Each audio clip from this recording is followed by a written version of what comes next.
ఎన్టీఆర్ భరోసా pension పంపిణీపై కలెక్టర్లతో CS Neerabh Kumar Prasad video కాన్ఫరెన్స్లో పాల్గొన్న జిల్లా collector K. Vetriselvi.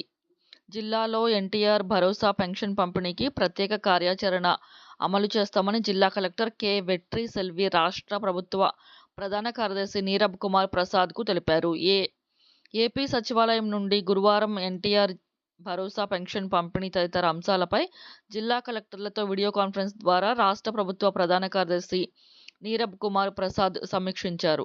Eluru collectorate నుండి వీడియో కాన్ఫరెన్స్లో జిల్లా కలెక్టర్ వెట్రిసెల్వి,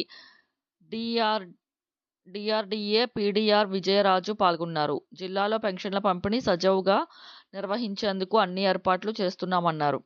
తొలుత సీఎస్ నీరబ్ కుమార్ ప్రసాద్ మాట్లాడుతూ, గ్రామ, వార్డు సచివాలయ ఉద్యోగులు పెన్షన్ల ద్వారా ఇళ్లకు వెళ్లి పెన్షన్ పంపిణీ చేసేలా చర్యలు తీసుకోవాలన్నారు.